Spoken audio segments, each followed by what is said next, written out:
gotta tell you, this is a story. I'm excited to tell it because I didn't think I'd be back so quick. Certainly didn't. I didn't know I'd be back here. I thought maybe I'm never doing a video again. Well, here I am, like 20 minutes later. So I have a story to tell about. It's just an unbelievable story. It's really hard to believe. Plus, it's like amazing. So it's truly a story that I like to hear. I'm glad I heard it. So I really wanted to know what happened to me. I really wanted to know what happened to me and why I'm so upset at God. Why I just can't be happy no matter what. Because I'm just so upset. I'm just so emotionally mad or upset all the time, and I just like them, and I don't want to be. It's just I can't help it. I'm just saying, God, what did I do? Why am I so bent out of my mind? Help me. Tell me what it is. Well, ultimately, He told me, and I want to share it. I'm happy that He told me, and I'm glad, and I'm feeling much better that He told me. And the story's tragic, but while He was telling me, I felt really good about it, and then I asked Him, why am I feeling so good? This story is so bad and tragic, and I'm happy. And so He said, you're feeling good because you always wanted to know this, and I would never tell you. But you didn't. But I never told you anything. You never even saw me. So like I couldn't see God my whole life. That was pissing me off. But it was more than that. I wanted to know why I was truly emotionally or spiritually destroyed somehow, like always just bent forever, like mad at God. Well, truly, He would tell me.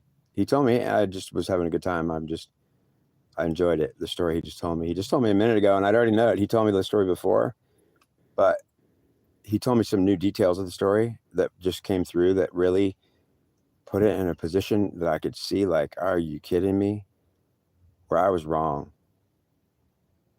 I was wrong, completely wrong, utterly at fault, and also a victim that would crash in a helicopter and die, and ultimately blame God for it, and not know why I was so mad at Him for why He did that to me. But ultimately, in this life, I was still pissed at Him and still mad at Him, just as mad because He said, your spirit, yeah, it's the same spirit that you had in that body when you crashed, and you blame me for the crash. And then He explained to me the truth, and I understood that it was not His fault, it was my fault.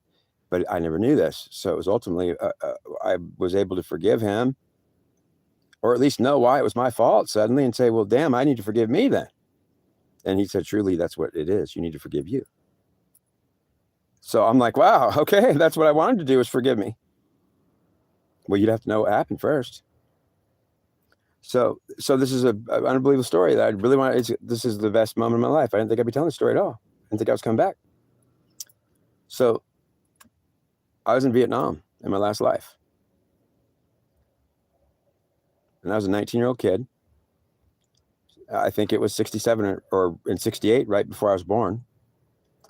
And I was a helicopter door gunner on a Huey helicopter. And I would have been in, and I'm going to start from the beginning, though, because I'm telling you what happened in the end was I was on Huey helicopter at 6,000 feet. And RPG hit our helicopter, and it was from one of our own people that fired it on purpose, and it had a lot to do with trying to kill me. And because of the details, I'll start at the beginning. But I spent 20 minutes in free fall because the helicopter had been in an ascent when the pilot and the co-pilot was killed. The helicopter was on, I guess, automatic pilot or something. It wasn't turning outside. It was still up, and it was at full throttle somehow. And so it was in an ascent for like 5 minutes after the co-pilot and pilot were just killed. The helicopter's flying in an uncontrolled ascent straight up until it reached its ceiling of 14,000 feet, and then went sideways for a while on full throttle. And so I spent over 20 minutes. And in that helicopter, I was the only one that was alive. But I'm going to tell you about it. I was on the skid. Because when the RPG blew off, I got locked. My flight jacket locked onto the rear skid of the helicopter. So I wasn't in the helicopter. I was outside the helicopter on the bottom of the skid. The skid is that thing that lands on. It's like it could skid. It's like those. It's the legs. When I got blown out, my flight jacket caught this rear skid, and literally I got impelled on it, and I wasn't injured, but my flight jacket was literally stuck.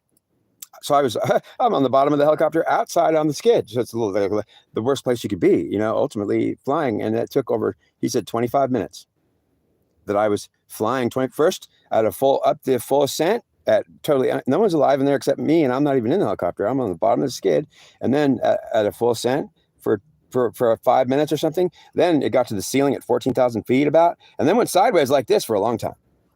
And I was alive on it the whole time, and there was a reason that it took that long. And I'm going to start from the very beginning and get to the story of what happened when God had killed me, had taken me out of this world when I would have been a soldier in the Vietnam War, and blamed him for that. You put me in this war. It's not my fault. I didn't want to come here, but you put me in this war, and then you killed me in such a way that traumatized me in such a way that I could spend 25 minutes on a helicopter while it still was in some form of flight before it hit the ground, while you would tell me and show me everything I was doing wrong, because I wouldn't listen to you. I wouldn't listen to you. No way. You can't tell me nothing. I didn't know I was doing that to God, but he would not even be able to tell me what I did wrong. I would not listen to him. I would not allow him in. I would not allow him to even tell me. No, you can't even tell me I did nothing wrong. And I'm telling him it's his fault. He says, well, I'll put you in a position where you will listen to me. So during that 20 minutes or that 25 minutes that I was in the helicopter, well, he had plenty of time to tell me what's up, show me what's up, and he did. So here's the story. It starts with, I'm a 19-year-old kid fighting with my sister when we were 16, fighting with my sister. And we fought, and she would tell my mom all the time, tell my mom like what I was doing or whatever. Like, it was always like, I can't let my sister see whatever I'm doing. I have to hide it. So my friends and me would be secretive, because she's always going to tell on me. That's how I lived my life in my last life as a kid, growing up in the 60s. And I would fight with my sister, and I was against her. She was my nemesis and my enemy. We loved each other, and we also hated each other deeply, because we would fight deeply, and sometimes like physically fight, punching each other out. So we were literally enemies and sister and brother. And also I did love her, and I would also hate her with passion sometimes and want to kill her, actually. So it was a twisted kind of like relationship with the feminine that just wasn't good. And my mom, I would get rid of her spirit, because what I'd have is my sister in Venus mentality, and we'd fight like dogs and cats. But then I got rid of my mom, who was like a moon goddess, who was more than just an angry sister to her brother. She was a mother to a son. She had a kind of moon goddess spirit, and I would be getting rid of her. So I didn't have any feminine. I'm like 16, 17 years old, grown up 60s, and I fought with both forms. Well, I fought with both forms of femininity, which would ultimately be the collective of the divine feminine. And I was not on good terms with the divine feminine. I fought with my mom. I fought with my sister, and I wanted to kill her ass, actually. And she wanted to kill me, actually, sometimes. So, and that was reflective of how I was dealing and with the divine feminine. What I had was, I'm the man, and the women are just, I don't take that goddess, and I won't have nothing to do with her. She's a bad sister that's just crazy. And my mom, who's either yelling at me and always telling me I'm wrong or I'm bad or I need to relook it, or she doesn't want me to even be strong. So I fought with it. And I joined the army at 19 to be a man. I wanted to be a man. I was fighting with my sister. I had nothing but conflict in me. From 16, 17, 18, I was fighting with my sister all the time. It was always a battle. And so I went to Vietnam to kind of emulate what I was already doing, fighting the divine feminine, and not even knowing it, but being against it utterly. Yeah, women. And so I was a man who didn't even like the idea that women, they're just nothing more than evil or bad. Look at my sister and my mother. That was just my mentality. I wasn't even bad. I just fought with them all the time. So I went to Vietnam, and I ultimately would say that maybe I felt like I was drafted. I was pushed into it. So, and if I wasn't pushed into it, I certainly would have thought that I had no choice anyways, but truly I decided to do it on my own. And it was truly to be proven to myself I'm a man. I wanted to be a man. And like I could say I'm like somebody important, like I'm tough. I thought if I went to Vietnam, I would be a tough guy, strong, and then have like bravery and whatever. I thought was going to be like a good thing. I learned how to be in battle, and then I could be a hero or a hardened. I don't know what my idea was. It was certainly not the idea of what reality is. But I went there, and I was lucky enough when I first got there that God wanted to protect me, because he was about to put me through some things, and I would not even know who God was, or I'd never prayed to him. I didn't have any kind of relationship with God. And although he had one with me, truly, I was not aware at all that he was around me or that he was even existing, because his relationship with me was to my feelings and through my feelings, and not with me. He didn't include me in on anything, including our entire interactions, and we had lots of them. So it was truly, God was not going to show himself to me for a reason that made me angry, but he did tell me lots, and we did talk lots. And when I went to Vietnam, I had a chance to live, and he would ultimately give me that chance and put me through some very hardships, and then tell me in my feelings, well, you're not going to know any of this, but if you do what's right and follow your heart, you won't die. Truly, I would go there with some form of faith in that. I didn't even know he would tell me that, but I would feel that on some level and have the faith to go there and face all this craziness, thinking maybe I could live. And I don't follow my heart, though. And that was kind of how I was twisted, is I was like, well, I hope I follow my heart. I wasn't twisted like I am now. I don't follow my heart. And if I follow my heart, then I don't know, then maybe I won't on purpose. So that's kind of like my frustration. I was in Vietnam, and I was not a door gunner at first. I got really lucky because God wanted to keep me alive. And I would not know this, but when I went to start there, when I got there, I was just a 19-year-old private, nobody, and like a young kid, who wanted to be a man, so I'd act manly, but I was truly just a child, 19-year-old, who was just acting all cool and tough, like I'm a man. And so I was trying to act out some persona that I really wasn't, but I was hoping I could become.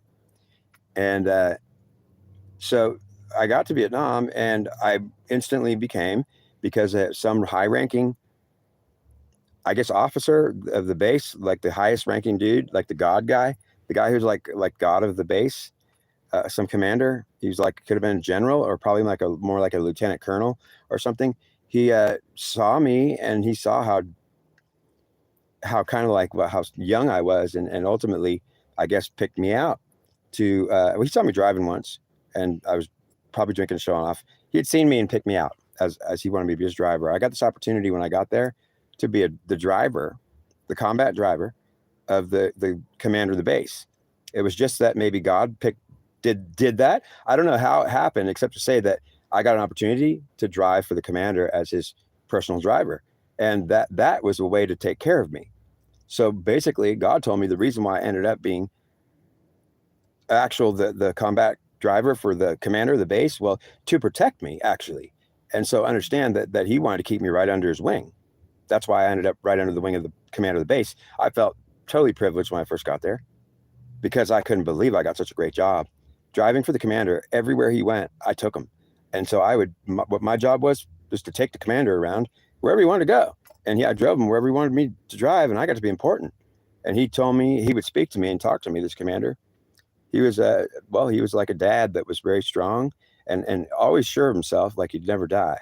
And I would ultimately be scared, but very protected by him, because even when we would drive outside of the base, and we did a lot, he would ultimately make me excited about being in a dangerous environment, because he would talk to me and make me feel better. And it was basically God.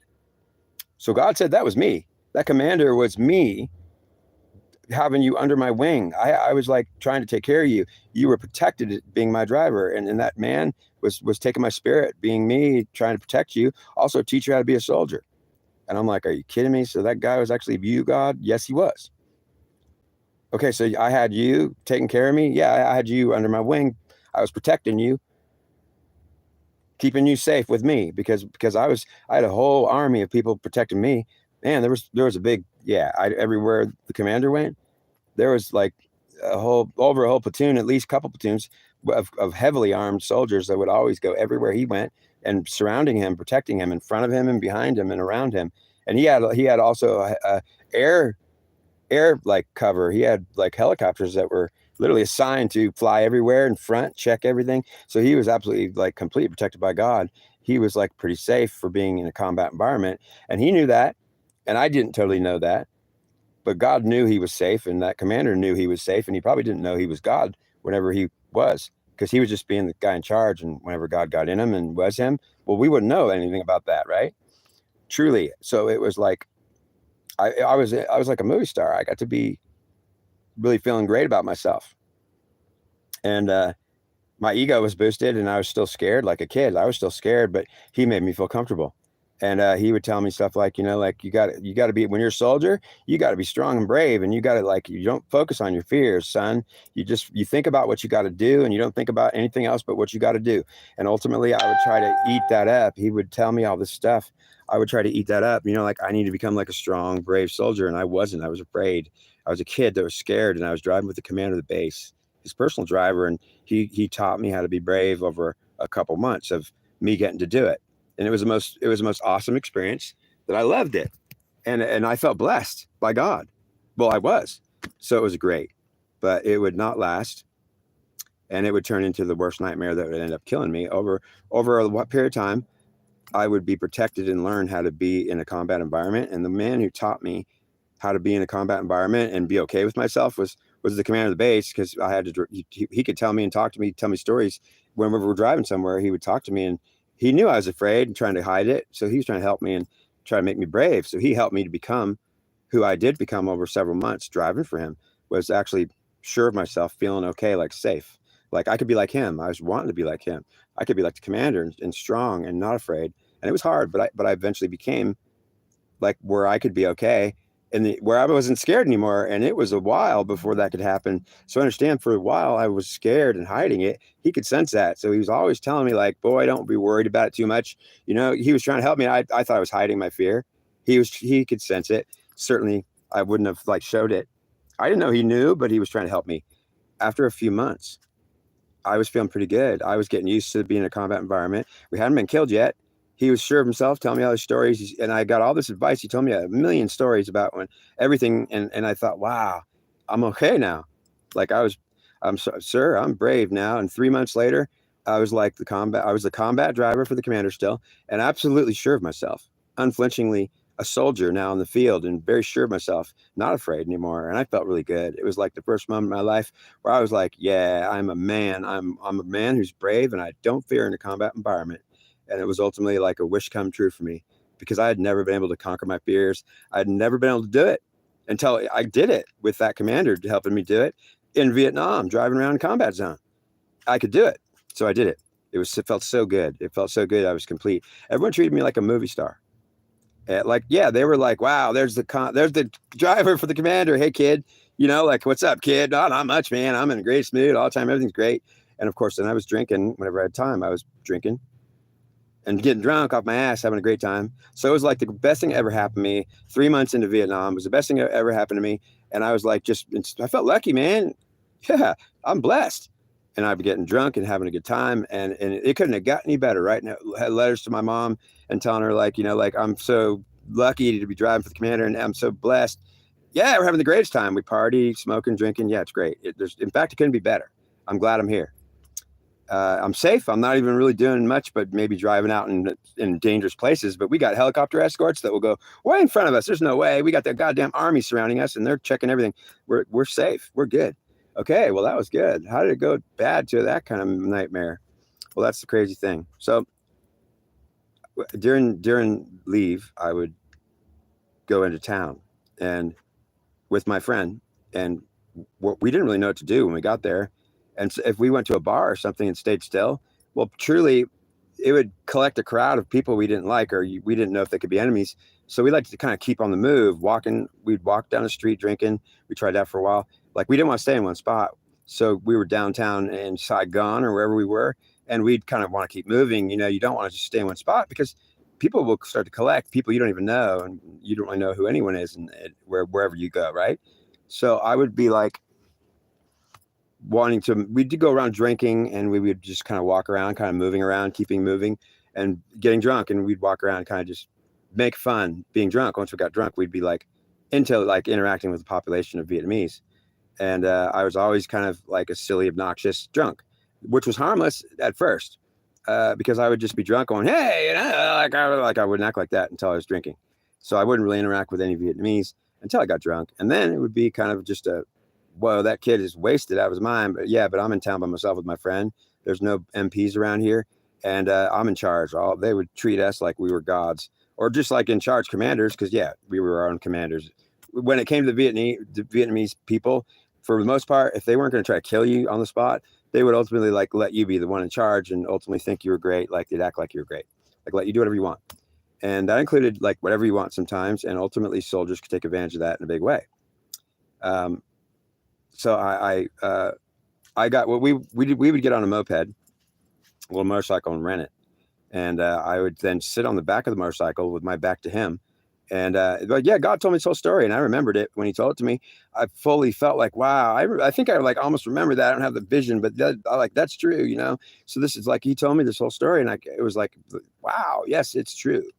So I was on the back of the motorcycle, and what I'd do is sit back to back with my friend. So he'd be driving the motorcycle.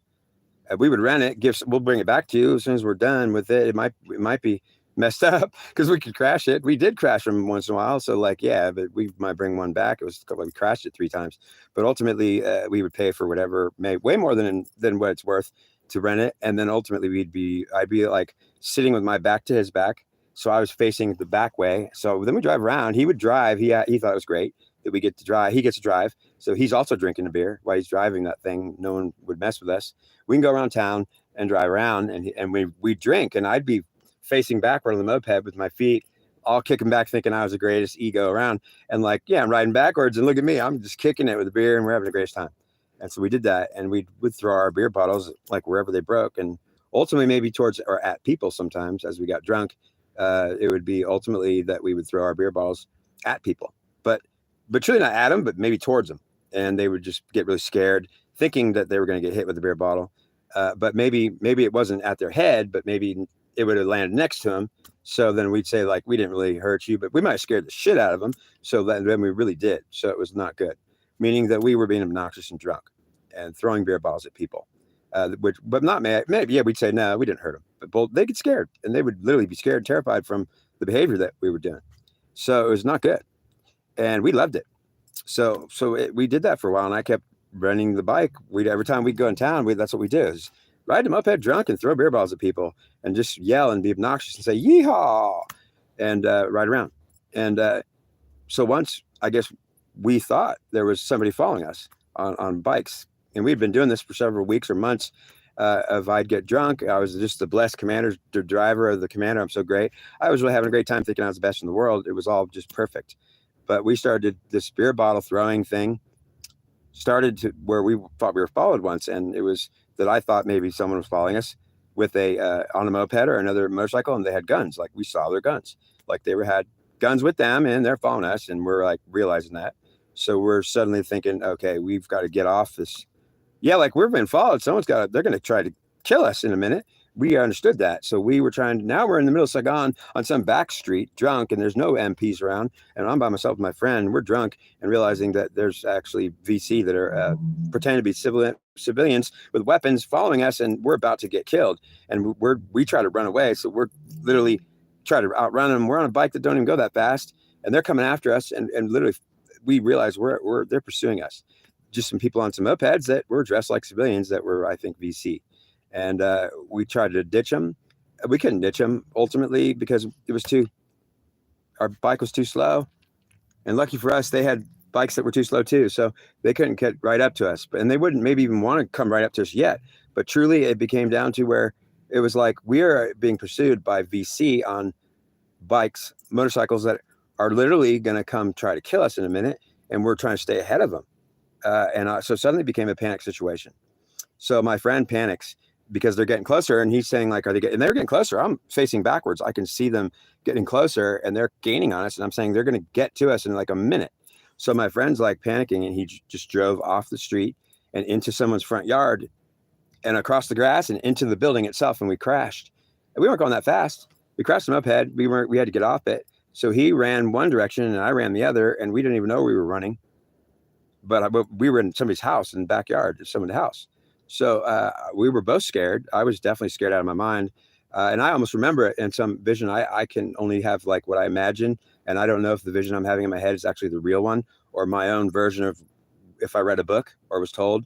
But truly, I was in the backyard of some Vietnamese person, and my friend ran one direction. I ran the other, and we got separated, and that was it. And I was in someone's yard and trapped, meaning I couldn't get out of it. There was like there was things in the backyard and fences, and there was other backyards to other places where I realized I can't get through this way. And we had to, like, I'm in trouble. Like, they're coming at us, and in like seconds they're going to get here. So I'm trying to get out of that yard, and I can't go anywhere but the back way I came, and that's where those bikes are going to come in from. So I stayed in that backyard trying to like squeeze through a fence into someone else's house, and ultimately I couldn't do it. There was no way to get out of there. So I would have to hide at the last second when I heard the mopeds coming in. I would have to hide in the backyard, and now I'm scared out of my mind like a little kid. I'm not a combat soldier. I'm a trained soldier that was trained to fight and kill, but I went through boot camp and AIT, and that's it. I didn't get any. I'd never been in combat or fight, so it would be my first fight. I was in the backyard, peeing my pants, scared out of my mind, praying to God, please don't kill me. I was like a little kid, like a little rabbit boy, and I was thinking, I can't even. What am I going to do? I'm going to die now. And ultimately, they would come in to get me with guns. And I was scared out of my mind. And when one of them came in, only one of them came into the area I was in, and I was hiding. When he came right up to me, and didn't see quite where I was hiding at, but he was right up to me, and he saw me holding the gun in his hand. And I was like, okay, well then, I was scared out of my mind. What am I going to do? It was like, okay, if you don't get up and grab that gun from him, he wasn't that big. The dude was small. He was looking like a kid to me, but he was an adult. He was small. Vietnamese men were small, man. Oh my God. I thought I could freaking kick that kid. Well, I mean, that was the only reason why I had the courage to even do it, because if he was actually the size of a regular man, I couldn't have probably done it. But I saw how clearly smaller that guy was. And I thought, that kid, I can take him. I think he was an adult though, just small Vietnamese guy. So I got the courage to do it only because he was small. I could have done it if he was regular size, but I just did it. I thought I could beat a kid, and I grabbed the gun and I kicked him, and I basically shot him with his own gun. I pulled the gun from him, shot him with his own gun, and then basically the other two heard this, and then a couple minutes later I would have been stabbing one of the other ones because I had a knife. I would have stabbed one of the other ones, and the other one would run away. And he killed my friend first though. My friend was dead. My friend got killed because he was also trapped somewhere else, or he didn't get away. So my friend was dead, and I ended up killing, I guess, 2 or 3 VC, or killing 2 of them, and one of them really, I guess, was injured bad, right? And I did it as a scared little boy, peeing his pants. I fought because I thought I'm going to die if I don't, and I certainly only did it because I thought I'm dead if I don't, and I was scared out of my shitless mind. So I didn't do it like a hero. I did it like a peeing in my pants, like I have to fight or die, so I fought. It was not heroic. It was a shame, because I was so afraid, absolutely afraid, that I would surely lose. It only was my shock I actually won, because I was scared enough to try to fight, and because I knew it was, otherwise I was dead. So I did it, and I also realized the entire time I did it, I was not a man or even some version of a tough guy. I was literally a little kid that was scared enough to protect himself, and that was it. And I probably did pee my pants. So it was ultimately a shame to me it was a shame. The memory of it was a shame. My friend died. I ended up surviving, and I killed 2 people. When I got back to my unit, I was a hero. They found out what happened. My friend's dead. I'm a hero. I'm a national hero. Now everybody in the whole base was like, they treated me like a hero, literally. Give me anything I want. And they're like, you killed, like, you are the man, you kid, you killed 2 people single-handedly, 2 VC. Yeah, 2 little kids. But I didn't say that. They weren't little kids. They were adult-sized BC men that would look like little kids. They were not kids, but to me, they looked like kids. And I won because they were small, and I was a big dude. I was like probably at least as big as I am. So I only won, and I was the only one to do it because I was like, those are kids. I can take them. Thank you, God, for putting 2 small little VC in front of me, and I could take them. That was the only reason why I was going to do it. And I knew that. It was a shame. It wasn't a memory of heroism. It was a memory of, my God, what a shame I am. I just killed 2 people, and I peed my pants, and there was no hero. There's no G.I. Joe in me. There's a rabbit boy. And so I wasn't too happy. But the base treated me like I was a hero, G.I. Joe, and I didn't tell him any of this. I told him, like, yeah, I kicked his ass, and then 2 BC came. I told the story, right? I was drunk, and we'd party, and I told a total lie. The story was a lie. I would tell him, like, and he had big VC for his age, and ultimately, but I had to wrestle him to the ground. I made up this big fat story. They all believed me because it was true that I did kill him, and that's about all that was true. And ultimately, I made myself look like a hero, and I told stories drunk every time. They were all lies. It was a complete lie, and I exaggerated like a fool, and everyone believed me in the entire base. And I became a hero and loved it. And I was like, but I had to hide the shame. And I was trying to bring the the hero feeling on, and I could kind of do it. But I literally was a liar now, and I loved it. So then I was drinking beer and driving for the commander, and I was drinking beer secretly, driving for the commander, and that's what got me out of that job, because I was trying to hide it, and I could hide it for a while. But I was a combat driver, and certainly you can't drink any alcohol if you think you're going to be able to drive and try to drive a commander of a base around, and you're drinking alcohol. You're in big trouble. And ultimately, I thought I could do it because I was just such a hero that everyone let me do what I want, and even the commander treated me like a hero, even though he's a commander. I was now acting like comfortable in front of him, like I was comfortable. I wasn't treating him with respect anymore. I was now like the guy who was the movie star, Hollywood greatness, and then it was ultimately the commander saying the same thing. And then I'm like now I'm like the commander's buddy, and not working for him or even under him. I was like, I was driving around and drunk, and now he caught me. Well, he knew, he could smell it, and ultimately he was getting irritated with me because right before he knew and he could smell it, I was thinking I was just like the commander, and I don't have to be under him. I'm equal to him, man. And so I literally was a dumbass who thought he could take on some persona in the front seat as a combat driver that would just disrespect the commander. Ultimately, I was giving him no respect, but thinking I was a commander too.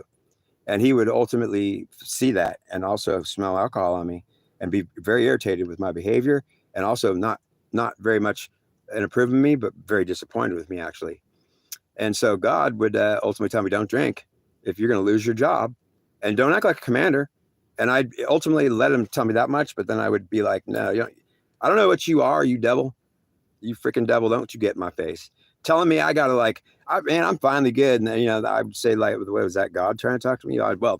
Devil was trying to get in my head and tell me don't be acting like you could be the commander. Get out of my head, devil. I can be whatever I want, and the commander don't mind. And I'm drunk doing this, talking to God. Well, I'm calling the devil. Yeah, I actually did. I didn't know who was, I was talking to myself drunk. Yeah, I didn't even know I was talking to God and calling the devil. I was literally calling the devil, and I was saying, "Get out of my head, devil! I'm drunk and actually talking to him." But I'm thinking I'm not really talking to anybody. It's just me being drunk and talking to myself. Oh yeah, it was real. So God came to me to tell me to stop acting like a fool. And what I did was I was drunk, telling him, "Well, get out of my face," and trying to say he was the devil, so I could just tell him, "Get out of my face," and I'm not listening to you. You're the devil. Get out of my face. And God said, "If you do this to me, I can't even tell you what you're doing wrong. If you're going to call me the devil, and then that's your excuse to now you don't have to listen to me. I'm saying you talking to my feelings anyways. I don't even know this. Get out of my face, God, or the devil, or whatever you are, man. I'm drunk and stupid, and I'm a movie star." Yeah. Well, it was like, okay, you're about to really mess everything up. Okay, fine. Then I don't care. I'm drunk and stupid anyways. So yeah, it was ultimately, I would call him that, think he's bad. Then I was doing sermons for a while. I started doing sermons at church on the base. And on the base, I would be talking about the devil and how bad he is, and get that Satan out of your head. And I was a sermon on the base. I was in a kind of a church environment with other soldiers, and I would get to be the sermon guy, the guy that was giving the sermon. Now, how did I get that job? Because when I was a movie star, everyone loved me, and I wasn't being a drunken asshole idiot. When I was actually privileged and blessed, God let me do the sermons for the church too, and I did good ones. And I wasn't drunk. I certainly hadn't called God the devil yet. I was like a blessed man of God who was being blessed by God. So I didn't have any reason to really not listen to him, because he could actually tell me what's up, and I didn't even know I was talking to him in the first place. So it was like, yeah, I didn't even know God was talking to me, but I'm good. Everything's good. Well, the problem is it became to where I did call him the devil one time, because he was trying to tell me, "You're blowing it, man. You're not going to be the driver for the commander anymore. I can't keep you under my wing." And I'm drunk talking to myself saying, "I'm not feeling bad because I could be feeling good. I'm not going to feel like a dumbass private, man." Ultimately I was trying to rationalize I didn't have to. I could be equal to the commander now and drive him around. No, that's not going to work. He's going to see that. He's not going to feel like you're respecting him. Ultimately, I'm like, get out of my head then, man. If you're not going to help me, God, you're blessing me so far. Get the hell out of my head. He's like, "I'm not in your head. I'm in your feelings only. You don't even know I'm talking to you right now." Well, that's why I'm upset with you. You won't even talk to me. I'm drunk and saying I don't even know if I'm having a conversation with God, but what the hell? You're the devil or something. And then my sermons turned into, from 1 week, I'm a blessed person, and I didn't kick God out of my head because he called me on what my behavior was like and said, "You need to stop it." And I was like, "No, I don't. I don't even know you're talking to me. You're talking to my feelings. Talk to my head." No, I'm not including your ego in it. Your head will know nothing. Your heart will know what you better do. And he was prompting me to see my error big time, and I was refusing. So I would ultimately be fired from the driving for the commander, and it was a decision that God had made. And he had said, if you want to be a drunk and you want to disrespect me and call me the devil.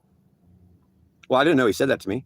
I literally did it. I certainly had to have a reason to cut him off and then cut him out because I was on the defense and they were actually trying to say I did something wrong. I didn't do anything wrong. I'm a hero. I killed 2 people. And then you lied about it. And then you made it this big, grand greatness. Well, I don't care. It might as well make it great. It's not supposed to be great. So God was telling me, when you kill 2 people, you don't go think it's great. You don't turn it into the greatest spectacle that ever happened and walk around smiling like you're just some hero. You're an idiot. Well, don't call me an idiot. I'll call you the devil. I'll say, get the hell out of my head and don't make me. Well, he was mad at me because I made it the greatest thing since spiced bread. I said, like, yeah, I was really like pompous ego and thinking I'm a hero and I killed 2 people. Don't think I'm not badass. And ultimately it backfired. People were like, that little kid is, well, he used to be the greatest guy in town. We loved him, but ultimately now he's just this ego that goes around. He thinks he's so great. He thinks he's a commander himself, and he's drunk.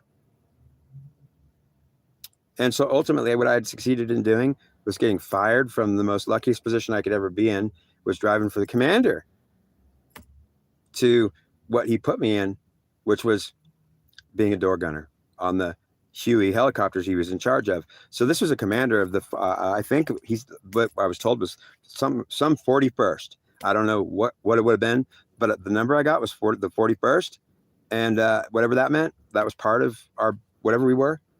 And I don't know if I was in the 41st, but they were attached to us or whatever as a helicopter unit. And it might have been another unit. I'm not sure, but I was told 41st was who shot me down, and I don't know who they were. So I was literally now fired from my position. And he told me, this is what God did for me, or the devil did for me. Well, yeah, I call him the devil. So he was, I guess he was upset that I literally made it the greatest thing in the world to be a murderer and act like it was good. And he told me, you should not make it look like it's great, but it's not great. When you kill people, it's not great. He tried to tell me, you want to be a hero? You don't think it's great. And you don't be happy and tell the story. You don't even tell the story, but if you tell the story, you tell it like you're not happy, and you be ashamed of yourself for even telling the story. Don't tell the story at all. That's what he told me. I was like, I can't be a hero then, man. They want me to be a hero. Well, then don't be a hero. You're a hero to me, but don't be a hero. You're not going to be a hero to them. You're going to piss me off. They're going to love you. But he tried to tell me this. I couldn't get it because he was talking to my feelings, man. And I said, if you're going to tell me, if you're going to talk to my heart, screw you. I don't even know what you're saying. Well, ultimately he said, that's why you're mad. You're really mad because I won't include you on this interaction I'm having with your feelings. And I'm saying, that's just not right. And I can't even, I don't even know what you're telling me. Yes, you do. You'll know it. Follow your heart. You'll know what I'm telling you. That's not fair, God. I don't even know I'm even talking to you, or we're having a conversation. I don't even know if you exist. I'm not even thinking about you half the time. But when I am, I don't even know it's real. I'm talking myself drunk, thinking it's not real. It doesn't even matter. So these sermons turned into talking about the devil, and also everything bad. Like, cast that devil out. That devil don't, like, ultimately whatever I was doing was just being stupid. Now these sermons turn into some twisted version of me attacking the devil, and on a collective. I was an Aries on a collective attacking the devil. And so it would be known. God would say that you have to know when you're on a collective, you're not just one person, but if you're on a collective, you're on the Aries collective. It's an entire collective. And you're trying to convince the entire collective that the God is the devil. Well, don't tell me that I did that. That's exactly what you did. So you actually called me the devil and said I was the devil because you didn't want to listen to anything I had to say, and you had to have a reason to kick me out of your head if I ever came to you. But I didn't come to your head. I came to your heart. So there's a reason to kick me out of your head, but I wasn't in your head. I was in your heart, and you kicked me out of your heart, thinking, well, if you won't come to my head, then you're not really saying anything anyways. So I kicked him out of my heart. I said, don't come in, don't talk to me again, ever again, buddy. You are the devil. And then when that happened, he said, well then, I guess if I'm I just wouldn't, and I'm on the collective saying, yeah, don't listen to the devil anymore. And I'm doing sermons on the weekend telling everybody, devil's bad. Don't listen to the devil. Smack that devil back. Get that back, Satan. Go away. You back. Stop. Trample him underfoot. Yeah, I'm just completely attacking the devil in all my sermons and trying to help everybody see it. Yeah, and they are seeing it because God put me there, and now he's the devil. So he said, okay, well, if you want to act like this, and I didn't know he said that, but now I got transferred to a helicopter unit, and it was the helicopter unit that was attached to the base that was in the helicopter wars, which were basically like in the worst danger. The ones that went into battle that were dropping the soldiers off on the front lines, and ultimately had to pick up the ones wounded that were in battle in real time. So these helicopters had to go into, I guess, LZs that were hot, and that meant they were getting shot at like big time, like bullets bouncing off the helicopter by the, like, wow, like we're under massive fire. Helicopters were going down and shit, like often in common. We were losing like one every couple of weeks, or even more, sometimes one a week for a couple of weeks. Like these helicopters that we had were getting blown out of the sky on a regular enough basis that it was like unbelievable. Like you were in danger in that helicopter. And I got placed as a door gunner in one of those dangerous helicopters because I guess God or my commander, or actually the reason why I said, what am I doing? I'm a door gunner. You're a door gunner, man. Get in. Are you kidding me? You could get drunk all you want. I can. Here's a 12-pack. You want some drugs? I could get drunk and I could do drugs. You could be as drunk as you want, man. You don't have to even be sober. You could be drunk 24 hours a day, man. You could be this is your gun. It was a big ass gun on the side of the helicopter, man. Woo! Now you want a beer? I do. I'm getting mad. You're going to put me on this thing? Well, first have a beer, man. Well, thank you. I'm feeling a little better after a couple of them. I have a cigarette. All right. Now, wait a minute. I'm not the commander driver for the commander anymore? No. You got fired, man. You drinking and driving. And they didn't know anything about calling God the devil. I didn't. It was something I did myself. And then in the sermons, when I was actually attacking Satan and actually doing it actively, So yeah, everyone could see it too. And so the blessed position that God put me in was now the place I attacked him in. And I attacked him and called him the devil.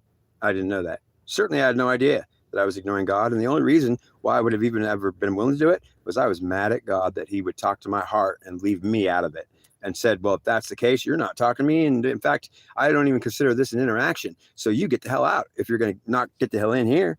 If I can't even witness it. Well, he said, you blackmailed me. You said, if I can't witness our interaction, if you're not going to show yourself to me. And he said, I'm not. You're not going to ever see me or know me. If I talk to your heart, your heart will know what I'm telling it. I'll tell it what it needs to know to survive this war. And if it wants to kick me out and not listen to me or even call me the devil, well, then I'll be pissed. You'll anger your God. And I'll turn in the devil on your ass. Okay, well, I didn't know that. That's what he was telling me now. And I'm like, are you kidding me? Are you freaking kidding me? No. I did that to you. That was just wrong, man. I used the blessing that you put me in and put me in a church. I could use. I was blessed. I was talking, and I used the blessing you gave me to attack you. Well, you attacked. Well, you called me the devil first, and then you attacked me, and then but you were saying Satan and devil, and ultimately it was me. And you justified. I don't have to have him in my head. He won't get here anyways, and he's not getting in my heart because now I won't even know what he's saying. Because when he said, "I'm coming back to you, man," you listen to me? No, I won't. And I'm like, it's a feeling. I'm shoving it out. I don't even know it's God. I'm saying I don't want to hear that feeling. I don't want to know. I'm not having a conscience. I'm not going to do it. I'm not going to be a pussy and have no. And start to wonder why I'm wrong. I'm in the goddamn helicopter, man. So I was, yeah. And I was on the helicopter. Now I'm getting introduced to my new helicopter. It's pretty badass, huh? Well, you're a badass moho. You could be drunk. I could be drunk, man, and do drugs. We're going to give you drugs. What do you want? And everything. I want it all. Come on. And here's where you sit. And ultimately you're in command of this thing now. And you could just sit here and do drugs and get high, bro. Party all the time. Woo! Are you telling me I could party all the time? Like I could party 24 hours a day. You can party 24 hours a day. In fact, it's not about like we get to party at night because we're in the day, we have responsible things to do. You could actually party all the time and no one's going to stop you, man. You're a door gunner. You can do whatever you want. I kind of like that idea. All right, I'll do it. And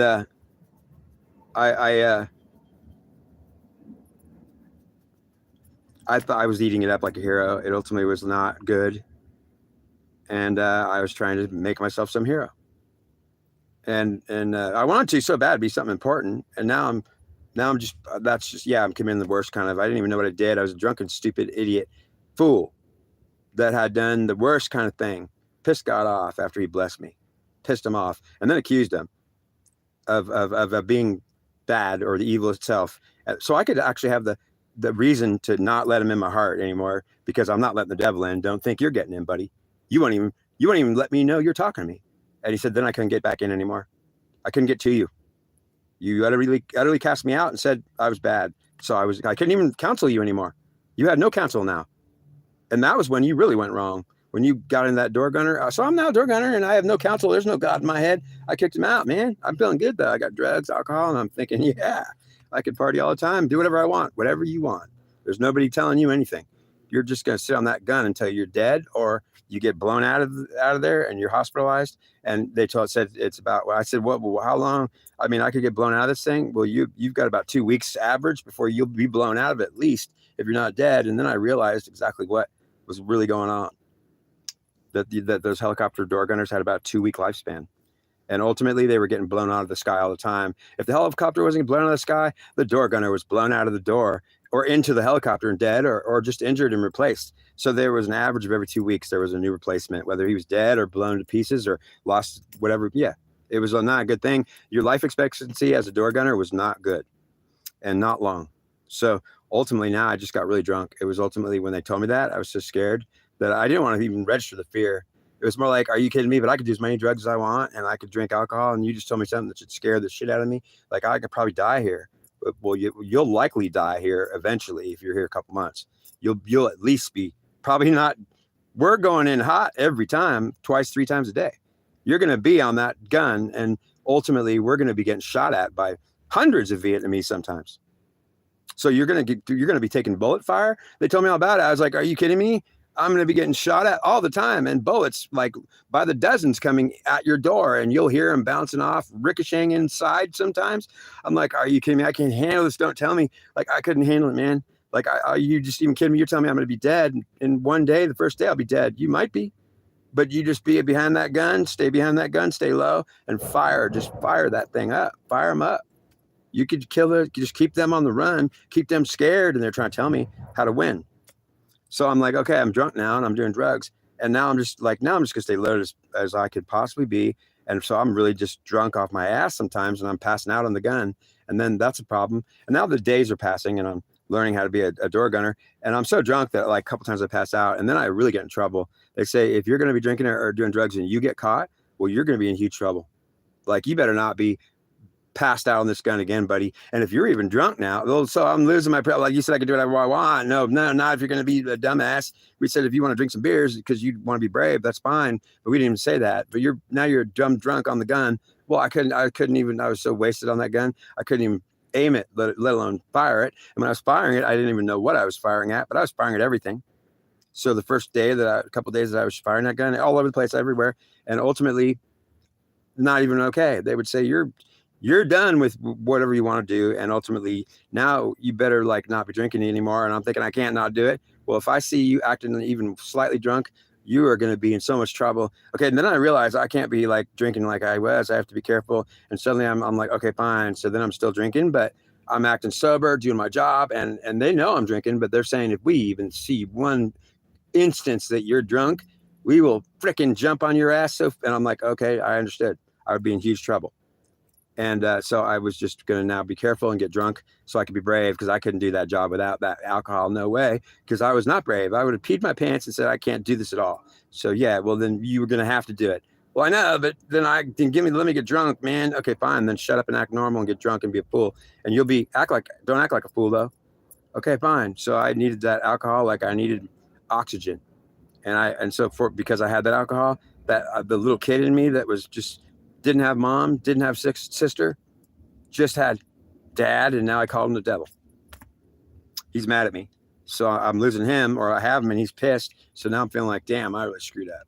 I don't even know why I screwed up, though, because I didn't know any of this. And basically all I knew is I'm feeling guilty now, like I did something wrong. That's because God's looking at me like I did something wrong.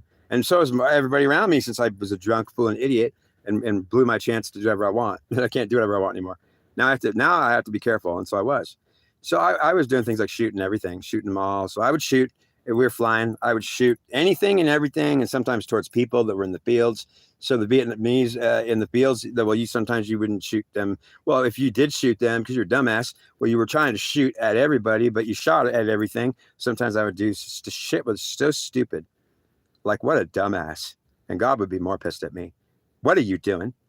I'm getting drunk, man. I don't even know what I'm doing. I'm getting drunk. I'm a dumbass. I'm a door gunner, man. I'm trying to be brave. I'm trying to like be cool and tough. You won't even let me in, man. I'm not letting you in, man. Don't even try to talk to me. You are shooting anybody? Oh yeah, I'm trying to say I got a little loaded. It was close to getting caught. They almost caught me. I was getting pretty brave and drunk and stupid. So I started shooting my gun off at anything in the fields when we weren't in the combat. I was just wanting to test the gun out. It was feeling good. And you were shooting towards civilians, be it Vietnamese. Well, I did shoot towards them. Yeah, and you were shooting them and killing them? Well, I don't know. I was killing them. I was just shooting at them, but I don't think I hit them, any of them. You don't think you killed much of them or a lot of them, did you? I don't even know any of this, man, but don't get mad at me for that. I can't even, I'm just saying, God, what did I do? You're really hit. Now he's really down on me. I'm feeling attacked like a bad. Yeah, this was when I was like literally having trouble now, and I was a door gunner. No one thought I was good. No one liked me, and now I was like scared and just massively drinking, doing drugs, and now I'm feeling like, damn, man, I'm being like, God hates me, or I don't even know anything, but yeah, oh my God, this is bad. Because yeah, God's mad now, and he's saying you're shooting civilians. Well, I didn't shoot him, I shot at him. He's deciding to take me out at this point. And I'm a kid, don't even know this is happening. God is saying, if you want to shoot at civilians, I'm going to have you dead. How do you like that? Well, you didn't tell me that. I don't even know you're telling me that, God. In fact, I'm calling you the devil still every time you get near me. You're a drunken, dumb fool who won't listen to me. You're calling me the devil because you want to have a reason to get, so you don't have to listen to me. That's a great reason. And because I won't share this interaction with you, I'm talking to your heart and your feelings only. You're not aware of your even having this conversation with me. You're having feelings that are utterly overpowering you right now, and you're feeling like you're being attacked utterly, and you're having an anxiety attack and maybe a panic attack, and you don't even know what's happening. It's me doing it. Oh, that panic attack was you? No, you'll never even know that. You think you're having panic attacks now behind your gun, and you're drinking more. You're a sloppy, drunk, idiot fool who shoots at civilians when you're drunk, and you think it's okay just to shoot because you don't know if you killed them. Yeah. Oh. If you keep doing this, boy, you will be dead. You will die. I will have you dead. And you will not listen to me. But I'll tell you what, boy, I'll kill you in a way that you're going to have plenty of time to listen to me when you're scared out of your mind, because I'll put you in a place where you are scared out of your mind when you're freaking peeing your pants, and I'll keep you in that spot. And then I'll talk to you because you'll let me in when you're under that condition. Do you want me to put you in a place where you're going to be so damn scared that you'll beg me to come into you in your head? You'll beg me, please, God, help me. Because when you're dying and you're on your death trip, then will you have me? Probably, but I ain't going to have you now, you dumbass. I'm a dumbass, you devil. Get out of my head. Because I didn't know what I was doing. I didn't know he was actually talking to me. I thought I was having an anxiety attack and being attacked by some kind of feeling, and I was saying, get that out, I gotta get away. I didn't know what it was. And so what happened? God had told me, if you continue this behavior, you will not survive your Vietnam tour. You will die, and you will die in a way that it's not going to be good. It'll be so bad. Calling me the devil.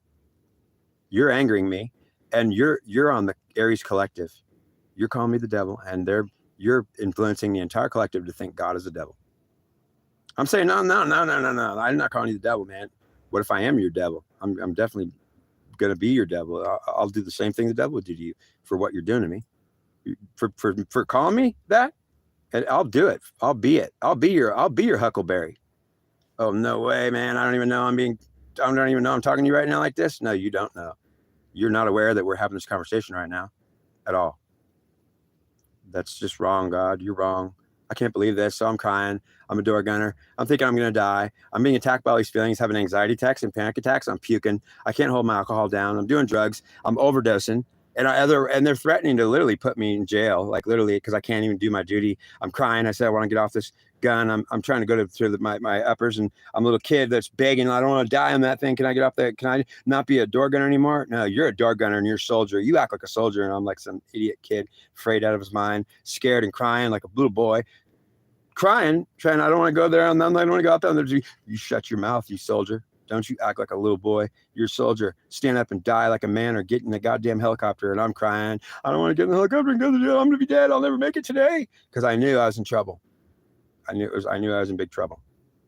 And so I literally made a fool of myself and made it look worse. And then I was just embarrassed by They told me, get the hell in there anyways behind your gun and you do what you're told, soldier. Okay, fine. Now I felt stupid, like I totally embarrassed myself by being a dumbass, coward, and then trying to like beg them to let me off the gun. But you can't. You're a soldier. You don't beg for letting you off of your position. You do what your duty is until you're dead, boy. And ultimately, they told me that and put that on me to where I just realized I can't even. No, I'm in trouble. I'm dead. I thought I was dead, and ultimately I was scared out of my mind. And I begged to talk to God, but I didn't even know He was talking to me because He did not share the interaction with my head. So I didn't think I was talking to God or He was even alive or even there. And this is like, I'm telling you, He was always in my heart telling me stuff. I didn't know those feelings were Him telling me stuff. I thought they were feelings I didn't like. So I got rid of them. Well, that was a mistake. Or this was a mistake, boy, to get rid of it. Oh, well, you didn't tell me this. I didn't know. I made every mistake. And when basically I continued the behavior for a while, well, it would have been perverted sex with some VC woman or some woman. I would say is probably VC, but like she was just a good civilian whore that would be actually not this bad and that good and that nice and that real. And ultimately I'm a drunk fool on leave again and a hero now. And now I'm trying to I'm just really going to make it. It's going to be what gets me killed. It's going to be going to treat the Vietnamese woman like some stupid whore when I'm having sex with her because I'm pissed off at God, mad at everything. I have to be a door gunner. I'm probably not going to live. And so I'm drunk off my ass and going to pay for a hooker. And then I'm going to treat her really wrong and bad and be mean to her and maybe have rough sex. And it's ultimately going to be why I'm dead and why God takes me out. So it was ultimately the encounter that when God decided, all right, that's it. You're out of here. And ultimately I wouldn't have known that because I would ultimately blame God for all my behavior. And so I would actually say that it was His fault, that I did everything I did. And ultimately, until I had actually done the sexual thing, well, I mean, He didn't decide to kill me until I actually treated some whore like really badly drunk and disrespected her. And she was actually just a girl that was not bad and not mean and didn't even want to be a whore and ultimately scared. She was even scared. I didn't consider her feelings one bit. And I scared the shit out of her and made it worse. And then it was decided that I'm going to be a dead man in a helicopter blown out of the sky. I got in 2 crashes before that. 2 times as a helicopter gunner, I got in full crashes. We got shot down at low altitude. And I basically, God said, here you are. How do you like it? You're going to be a dead man. And I was like, man, come on, God, help me. So I'm praying to God, like, God, I need your help, God. And ultimately it was like, He's like, yeah, but you call me the devil, except when you're scared up here, you need my help. And then I'm not the devil. And then I'm your God, huh? Because I get scared in the combat. When I'm taking fire, I would get really scared and start saying, God, please help me, man. I'm sorry, man, whatever I did, it will ultimately be only when I'm under fire, only when I'm freaked out. And then He comes to me and say, now you want me and now you need my help. So He said, how do you want to go? You want to crash? You want to crash? I'm like, I don't even know what I'm doing. Please help me, God. And He's like, I'm going to take you in a crash, boy. You're going to go down right now. How do you like that? I don't even know you're talking to me right now. I have no idea. You're going to go down and you're going to see what it's like because I don't want to kill you yet. I'm going to make you crash, man. I'm going to scare you so bad. You're going to be in a helicopter crash, man, because you're going to get shot down at low altitude and have to land right this second. And ultimately, it'll be like emergency landing at way too fast. A crash that ultimately destroys the helicopter and it makes it a literal fast crash. And we survived it. We survived the first one. And I peed my pants, and ultimately I thought I was dead for sure. And God said, you're going down, you understand that? And I thought I was dead. The first time we crashed, I thought like, this is it, I am dead. Because it was spinning in circles, and they were trying to make it fly. And it was like, we're going down, man. We're going down. We're going down. 1509. We're going down. The helicopter's going down. Like we're in the dirt. We're in the dirt. Whatever. Okay. Boom. And it was like suddenly I'm alive still, and thinking like, holy crap, like I'm dead. No, I'm alive. Like, boy, I can't believe I'm still alive. I can't believe I'm in one piece. And everybody's in one piece. Nobody died. You got to be kidding me. We just freaking crashed this thing at high speed, man. I thought I was dead for sure. And I can't. God's saying, how'd you like that, boy? I peed my pants. I think I shit my pants actually too. Well, then how do you like that? I don't like it, man. I can't believe I'm alive. Okay, well, then you better start listening to me. And the next time it's going to be a crash and you ain't going to come out of it. Oh, but I don't even know you're talking to me right now. You're talking to my feelings. That's right. You're not included in this conversation. Boy, I'm talking to your feelings and your heart. Your feelings can feel what I'm saying. You don't even know I'm talking to you right now.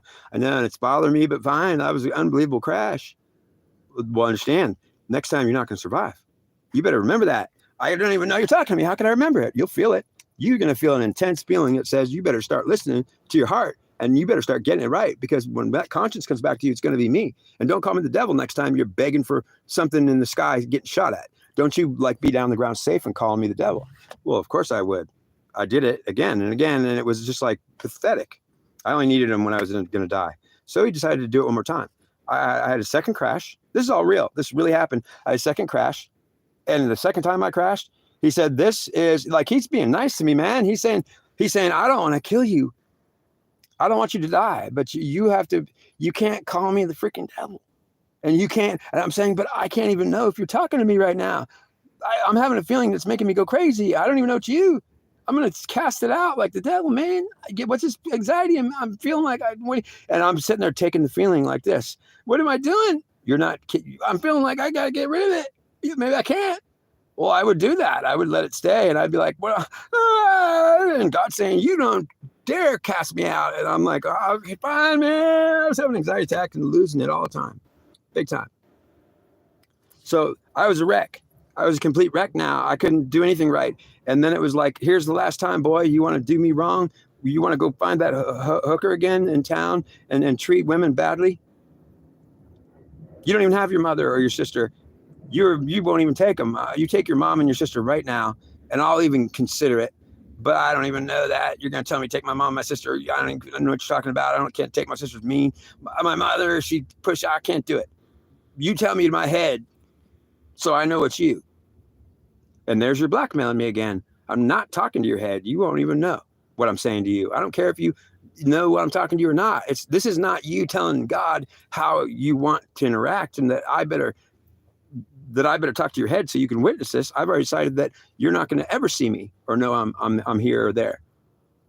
And that makes me really mad. And I'm going to say that ain't fair that you could talk to my feelings. And this is so important that I can't mess this up. Well, then your heart will know what to do. But my heart doesn't know what to do. I don't even know what you said. You told me a bunch of things and I don't even know what you said to me. Your heart will know what to do.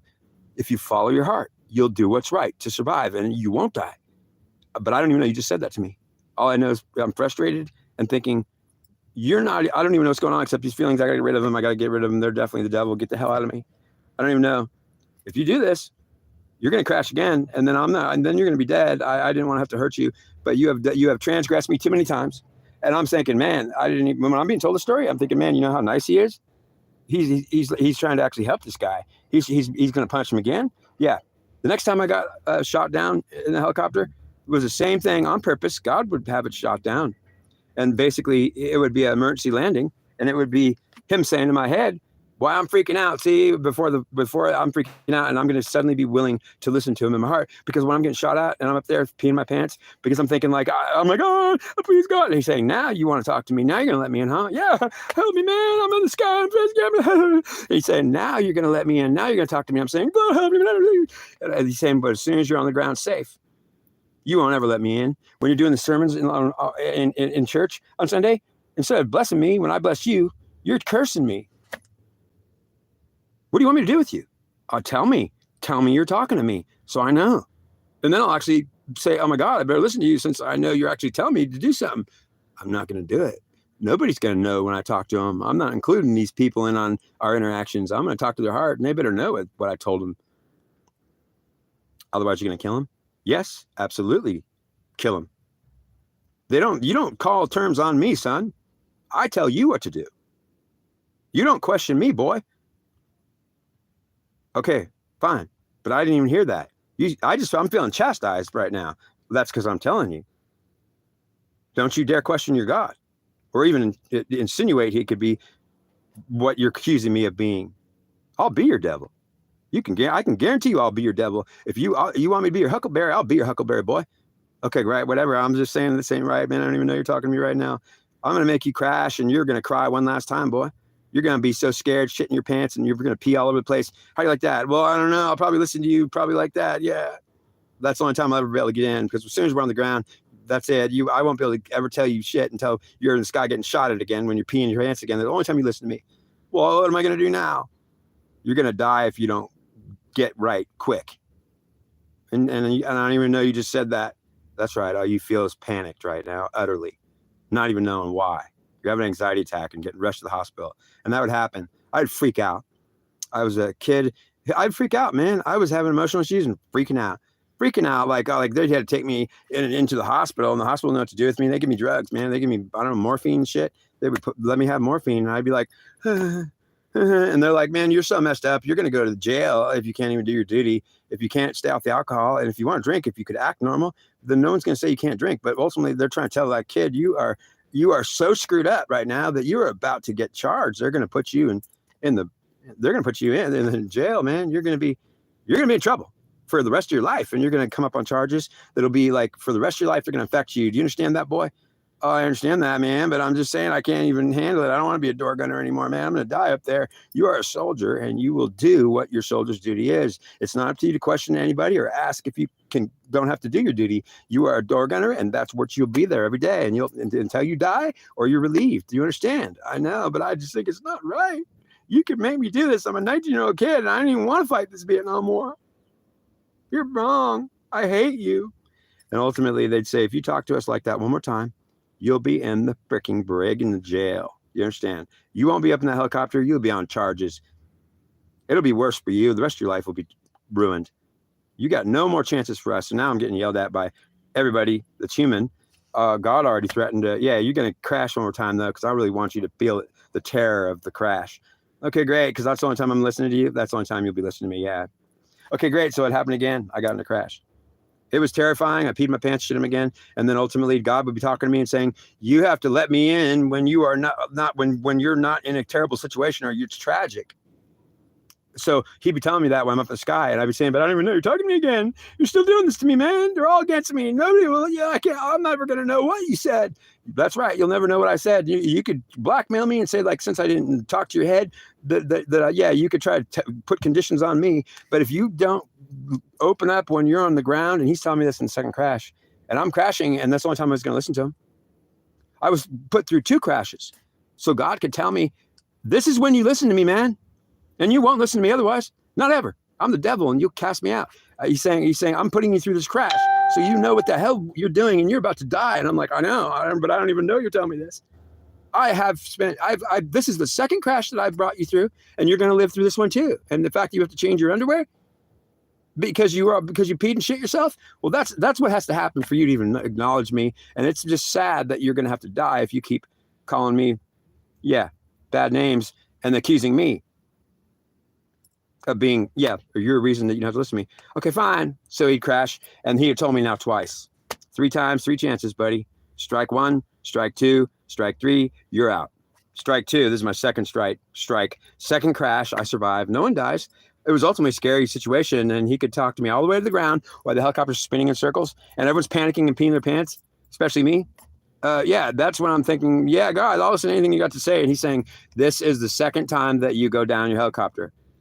And if you do it, if you ignore me, and this is how the only time I could talk to you is when you're going down in a helicopter, the next time that you crash, it will be your death, and you shall not survive it. But I will have plenty of time to talk to you while you are dead and dying. And then if this happens the third time, I'm going to make it so bad on you that you will never forget what you've done.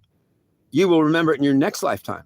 You'll be terrified. Your soul will never forget what happened to you. I'll make it a memorable experience for you. Next time I take you down, next time you have a helicopter crash, it'll be so memorable and different. You'll never forget it. Not in any lifetime. Okay, fine. I don't even know you said it to me. Unfortunately, I would do it again. And again, I just wouldn't learn. But this time I'm out of my mind. I don't care. I'm drunk and stupid. I don't even know anything. I'm mad at God. You won't even talk to me. You won't even let me know it's even real.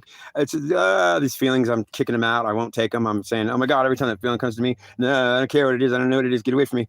Ultimately, I would not listen to God, and I would kick him out, and it would be his fault. Except when I'm going down in the helicopter. The third time it would happen, it was at 6,000 feet. And I was utterly already for now there for a long time. And people on the base didn't like me at all. The hero is now a pathetic little pussy that would cry to the uppers, like, because I made a fool of myself. I cried like a little boy trying to beg to get off the door gunner because I knew I was going to die. I knew I would, and I was like, I turned to a little boy that was begging for his life. I didn't want to die. Please don't kill me. I know it's going to happen, and it was going to happen, and I knew it because God said you better know that it's going to happen. And I was thinking, nah, I'm begging now. I'm the last chance, man. I don't even know God said that, but man, I need to get out of here.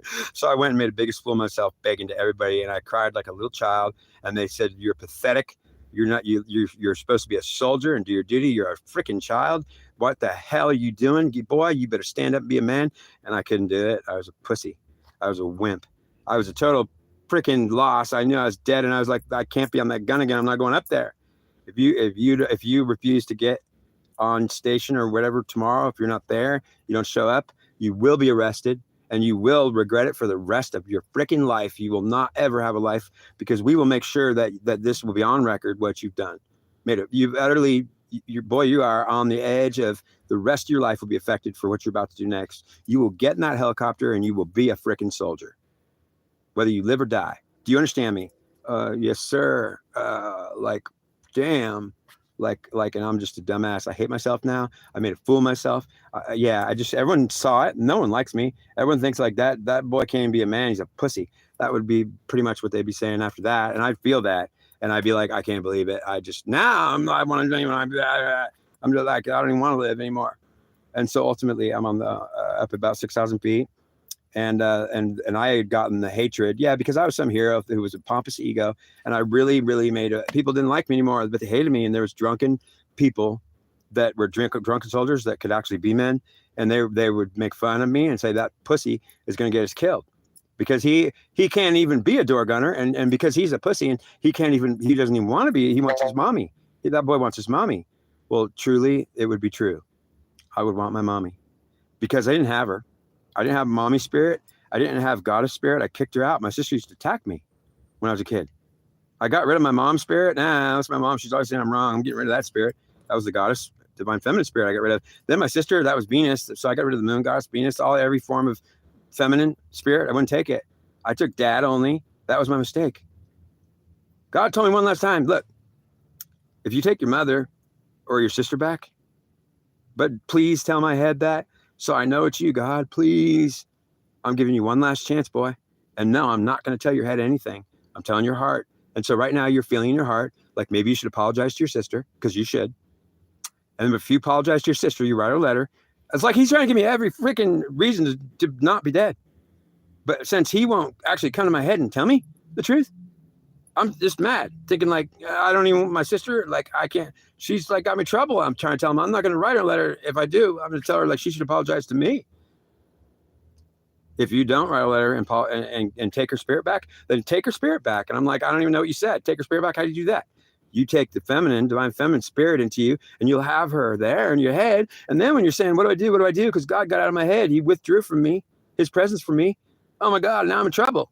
Well, yeah, because when you got my presence, if I don't withdraw it from you, well, then you're going to think you're tough and strong and be brave. And I withdraw my presence from you, boy, then you're nothing more than a peeing crybaby and wanting for your mother. And you don't have your mother. So you take your mother back right now. And at least if you're in battle, you'll have the goddess with you. And she could tell you, like, don't worry, stop crying, reload the gun, try to get back, or don't fire, stay hidden behind the gun.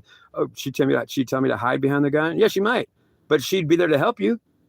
You'd actually get some help. But I don't have mom or my sister. You don't got Venus or the moon goddess, man. You ditched the divine feminine. You think she's your enemy. I know, but I don't even know. You didn't tell me that. Tell me that now so I know. Talk to my head. Quit talking to my heart. Well, I told you, no, I'm not going to talk to your head. You're not going to get that privilege. You're not worth it. And the high priests will have that privilege. Only high priests are going to know. They're going to know because I'm not showing myself. That's a privilege you're trying to threaten me with, boy. Only high priests get the privilege of knowing my presence. And I'll show my presence to high priests, and only the best ones. No human's going to ever see my face, and no one's even going to know what's going on. I'll never show them anything. And you're trying to threaten me, boy, with saying that you wanted the privileges of a high priest? You're not getting them. You're nothing like a high priest. And I wouldn't dirty a high priest by actually, he earned his right to actually see my face or hear my voice. You're trying to demand the rights of high priests, Those are been men that had to spend their entire lives earning those rights by being who they were, a good man of God, and passing every test. And you are nothing more than a drunken, malicious 19-year-old child that thinks he's a man and is utterly misbehaving in every way. Yeah. So you take the goddess back right now, this minute. And I don't even know you said that to me. I don't care. You do it. You take your mom back. And I'm sitting there thinking, uh-oh, like I'm going to write my sister a letter and say, I'm sorry. But my pride is too big. I want to write a letter to my mom, say, you know what, Mom, I'm so sorry. I messed up. I apologize. Please forgive me. Well, that'll be good enough. Write it right now. I'm drinking beers, man. I'm drinking a beer right now. I'll do it in a minute. Okay, but after you drink a couple beers, it's going to be, you're going to decide not to do it. I don't know that. You didn't say that to me, though. I just need a beer, man. Just give me a break. A couple more beers later, I'm now brave enough to tell God no. So I actually say, I decided I'm not going to do it, God. You're not going to write that letter right now. You're going out tonight on patrol, buddy. You're not going to write that letter right now. I'm telling you, you're going to not coming back tonight. But you didn't tell my face that. Now I'm on the bed, freaking die, thinking I'm not going to survive tonight. I don't know. God's even talking to me, but I'm sure I have to go on patrol tonight, and I'm not going to make it. Will you write a letter right now to your mother, and you say you're sorry? I'm drinking beers. I won't listen to him because I didn't even know I could survive, or I could even make up for this. I was just completely unaware and demanding the rights of high priest. I'm not a high priest, and you get no privileges, and you will not see me or hear me or know me. Great, so I can't have what I need or what I want. You're not going to give it to me? No, I will not give it to you. You will do as I tell you, and you will listen and obey me now, or you will die tonight. And you're not telling nothing but my head that? No, I'm not telling your head that. I'm telling your heart that, and you don't even know what's happening. You have this terrible feeling hitting you right now. You got to go out on patrol tonight, and you're freaking crying in that bed, dreading tonight's patrol, because I'm telling you, you won't come back tonight. It'll be the last time you ever see the bed you're crying on, drooling all over right now, boy. And I'm thinking, like, I don't even know this, but like, I can't go tonight. It's the end. It's over. And if you write a letter to your mom right now and you just do it, then I won't kill you tonight. Since she wrote the letter, I'll give her a chance to get the letter, and then she might forgive you, and then you could take her spirit back. Maybe she doesn't even want to be helping you right now. She's mad at you. I'm like, I don't even know this, and you're confusing me now. I don't even know what to tell you. I'm not going to write the letter. I got drunk on that bed. I was so scared. I got drunk, and I told God, no, I'm not going to do it because it's just not fair. You won't let me even know what you're not. I don't even know you're here right now. All I'm doing is getting these feelings that are killing me. They're like the devil attacking me. You're just a devil attacking me. That's all I can really tell you. You're just attacking me. You're not even being nice and telling to my face so I know. Okay, so you're going to call me the devil and say that I'm attacking you? Yeah, but I won't kick these feelings off. You devil. You're attacking me. I'm getting attacked by the devil. I'm going to die in patrol tonight. Yeah, you are. If you don't write that letter, you won't come back from patrol tonight. You're gone, and you'll never come back. You hear me? I feel it in my heart. I'm going to get drunk.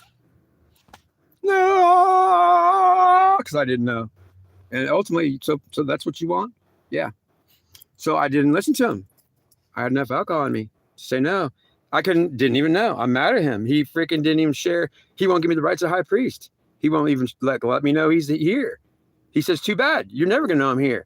It's going to have to be good enough for you. You haven't earned nothing, especially knowing I'm talking to you or how I interact with you. I know, but then I'll have to die, and it'll be your fault, not mine. But you'll blame me. It'll be your fault, God. So ultimately, I'm thinking it's his fault.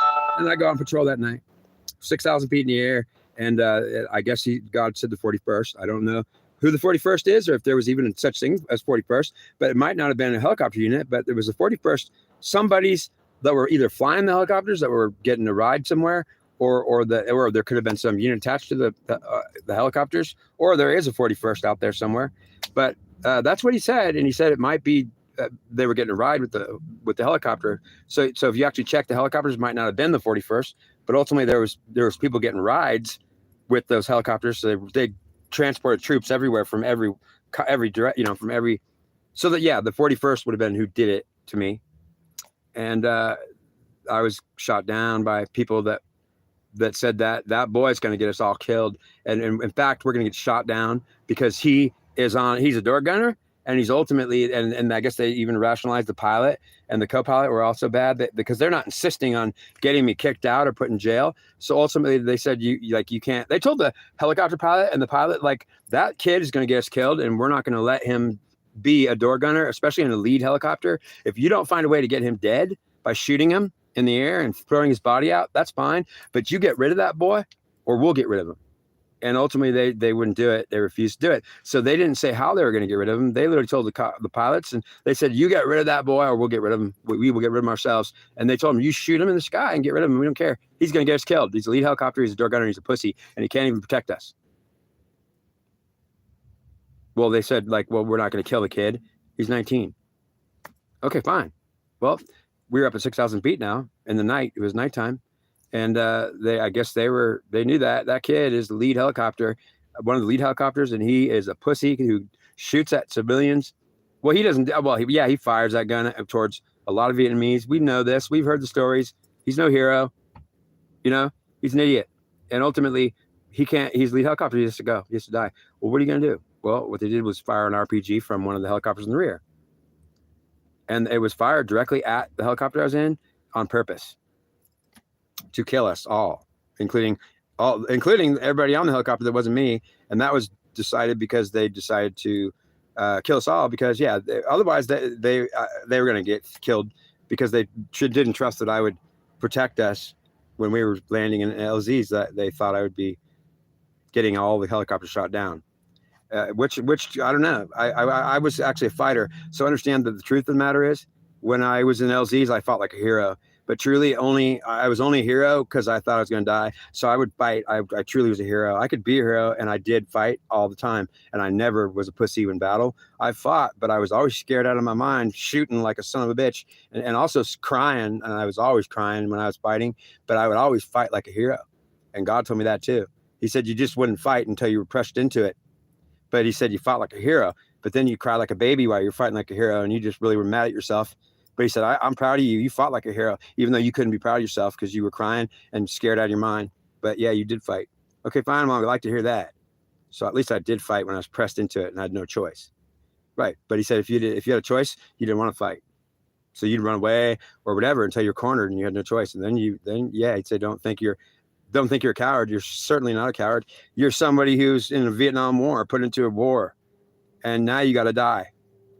Well, he's making me feel better before he kills me. He's trying to tell me that, and I'm in a helicopter at 6,000 feet, about to get shot down.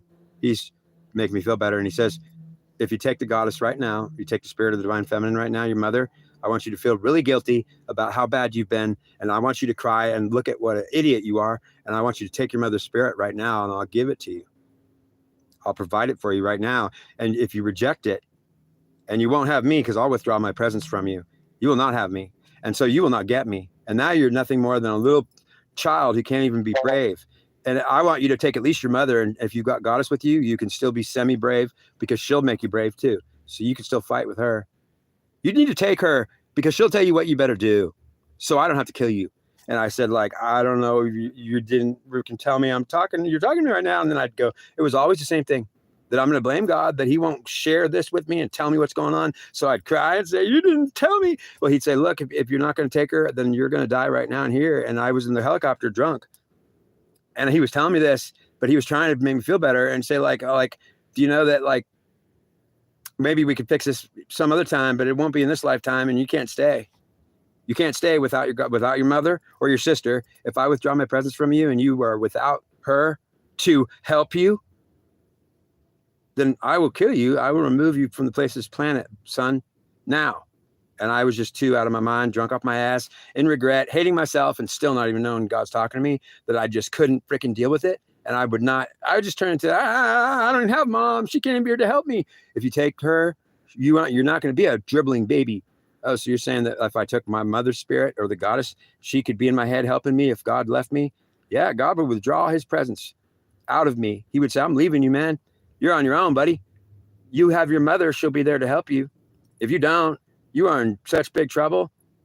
Okay, I know, but I didn't know that. I ain't taking her. Okay, you're dead. So they fired it off, the RPG. They fired it off, and I'm literally getting hit with an RPG. So I get blown out of the helicopter. Everyone gets killed instantly. So they're all dead. Yeah, everyone was killed instantly. I got blown out of the helicopter and my flight jacket at high speed. I don't know how this happened because, yeah, God said that I did it. So however it happened was because I did it. In fact, all the crashes, I did it. Every bullet that hit you, it was me that did it. So if a bullet don't hit you, it's also me that did it. So I don't know how this happened, but he said that literally that my flight jacket like literally got caught on the rear skid of the helicopter. When I got blown out of it, I flipped and went around the skid. I hit the skid and my jacket I got stuck to that skid like I was like nailed to it with glue. That I was so on that skid, I wasn't moving anywhere. I was like, I ain't gonna fall off this skid. I'm on it. My flight jacket's strong, and it's like literally. So I'm looking down. There's right below me. There's no helicopter. It's above me on my back. The skid is literally. I'm literally out like this. Yeah, and God's saying, "Now I put you there." I'm thinking, I can't believe I just blew out this helicopter and I ended up on the skid, man. I put you right here, boy. I don't even know you're talking to me. What happened? And I was loaded off my ass, drunk off my ass. So I wasn't really afraid, and I was shocked. And I was alive, and I wasn't hurt either, except to say that I'm on the skid now. And the helicopter is in a full ascent at high throttle, and the pilot and the co-pilot are dead. And so, like, literally, but the helicopter's still, it might be blown in kind of pieces, but mostly it hit the rear, blew the helicopter kind of up. It's still working, and they're dead in the front. And ultimately, it's at full throttle on an ascent straight up. And I'm like literally on the skid, and I'm thinking, I'm not going down. I'm going straight up. And there ain't no living creature on that thing except me. Basically, God put me there and said, this is what I told you, you're going to listen to me. And it's going to be, you're going to be in trouble for not listening to me. This is not going to happen. And you're not going to influence a collective.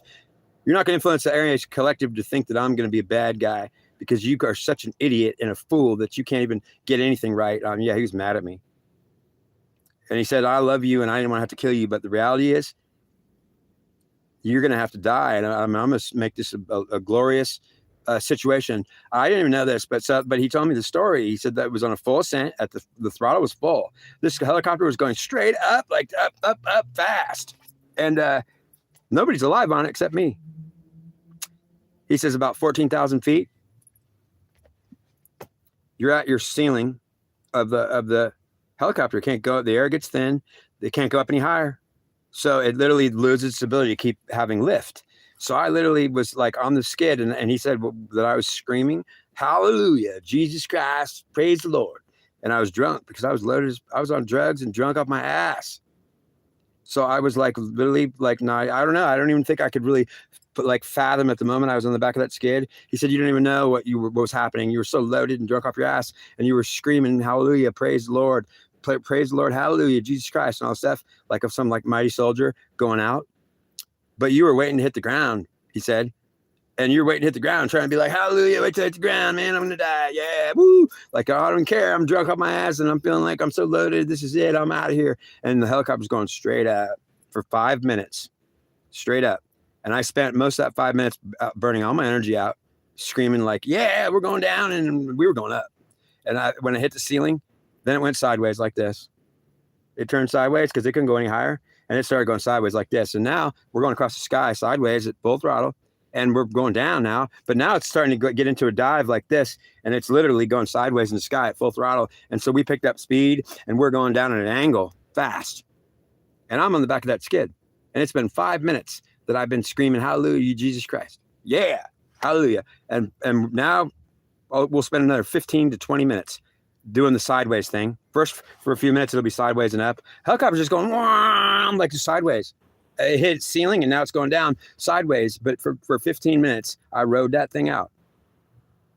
Perfectly alive. Nobody's piloting it. It's flying through the sky at like erratically fastly and at high speed sideways and at full throttle. So it was going fast, and it was going slowly angling like this and picking up speed until it started to pitch downward like this. And then it was like an angle going downward. And we were flying like, I don't know, hundreds of miles an hour at this point. It was at high speed at an angle, and I'm perfectly alive. And God was telling me, you didn't listen to me. You're going to spend 15 minutes in the sky while I talk to you and show you all the things you did wrong. So I was literally in the sky, and I was crying to God, help me, God. Please help me. I don't want to die. And he's like saying, he was putting images in my head. So I was listening to him. I was totally willing to listen. And it was like in the position he put me in, I was begging for my life. I didn't think I was getting out of it at this point, but I was saying, God, please just help me. Please tell me what I did wrong. I mean, what did I do? I don't even know. And my feeling was I was trying to yell at God, like, I don't know what I did wrong. How could you be blaming me and killing me for like this? And he said, I showed you. I came to you, and you could, in your head, you heard my voice, and you were like, whoa, you're talking to me, God. I let you see and hear me. I said to you, do you hear me, boy? You hear me? And you said, oh my God, is that you, God? Oh, I hear you. Please don't let me die. And he said, I'm telling you right now, you can hear me. I can hear you. I just wanted to hear you before too. Yeah, you can hear me. And I'm gonna tell you, it's okay that you're not gonna be, you're gonna die. But I'm God, and I'm coming to you right now. I'm comforting you, and I could hear him talking to my head.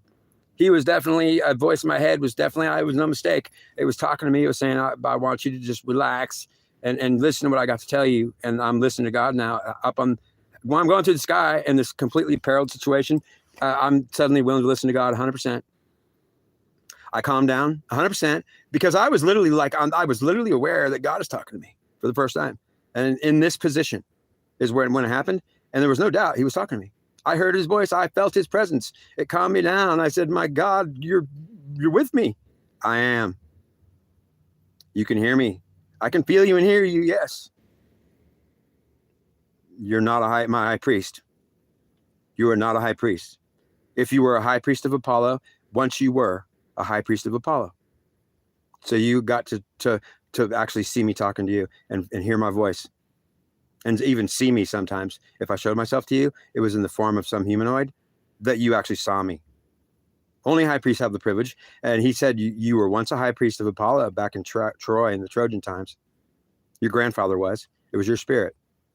You telling me that literally and I'm on the back of the helicopter, calm down now because God is literally with me, talking to me. He made me calm. I was like, I always wanted this, man. But I'm on the back of a freaking helicopter dying. And this is when he shows up and says, you're about to die, and I want you to know that you just need to relax. And he was making me feel good. He said he took the fear out of me. He said, you're gonna just calm down and then be okay. I am your God. And I was like, wow, okay. This is why you came, because I'm gonna die now. Yeah, I'm with you. Just be okay. This is you won't feel nothing, and you'll be with me after this. I'll talk to you after this. Do you believe me? And I was like, I do. I'm like, okay, fine. Because I was like, I can hear you. Finally, what I wanted. You blackmailed me. So wait a minute. We're up in the sky for 15 minutes. We're going to have 15 minutes and flying sideways. Are you kidding me? I'm stuck on the back of a skid. Yeah, I'm going to tell you, you blackmailed me. What do you mean?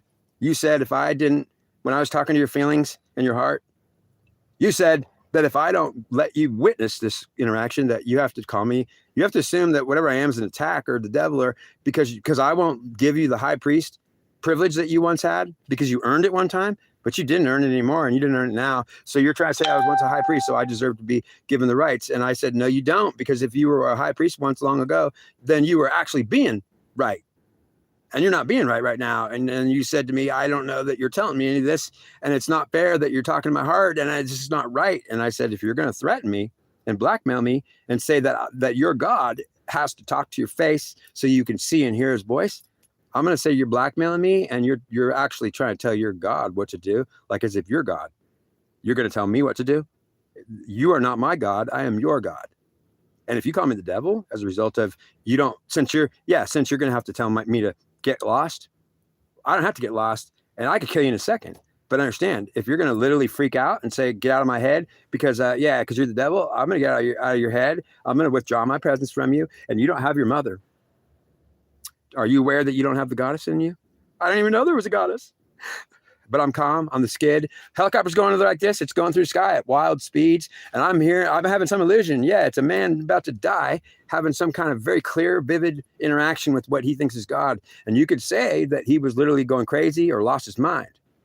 But what he was doing on that skid was he was calm because he thought his God had just come to him inside his body and suddenly calmed him down. He felt like, okay, I feel okay. Yes, I'm with you. And you are okay, and you will not die.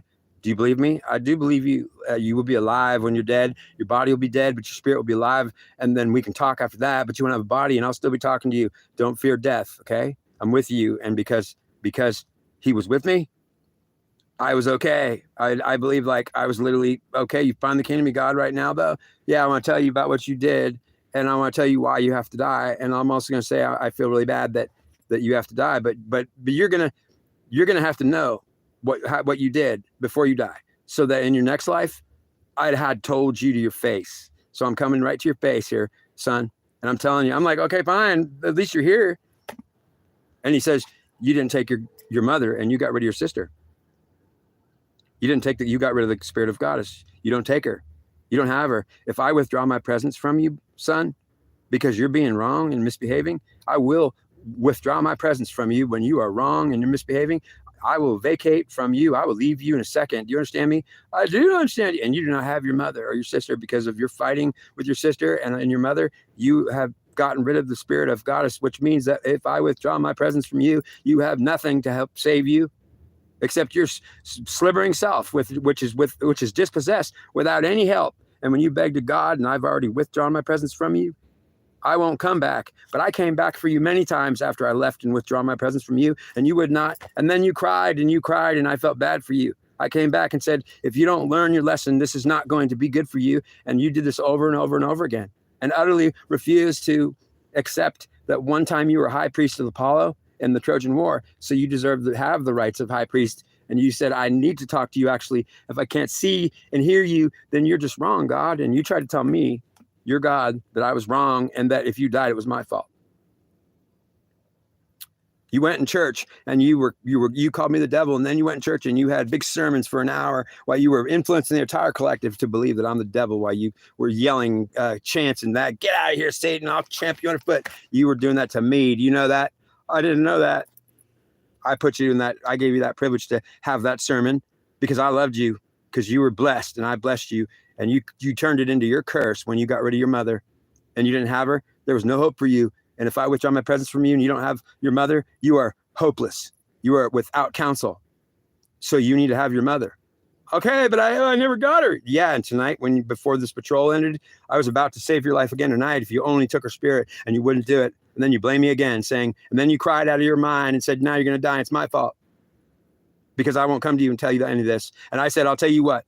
I told you feelings. I said, I'll come to you and you'll see my voice and hear my face and see my face. But it won't be until you're on the edge of a skid, on the side of a helicopter when it's going down. And it'll take 15 minutes to hit the ground because I'll make sure of it. And while that 15 minutes is going by, I'm going to show you who I am. And you do not have the rights of a high priest. And you did not earn them. But I'm going to show you who I am. I'm going to come to you and you will feel my presence and you will be okay. But you will die anyway. But I'll come to you and you will see me and hear me and know me.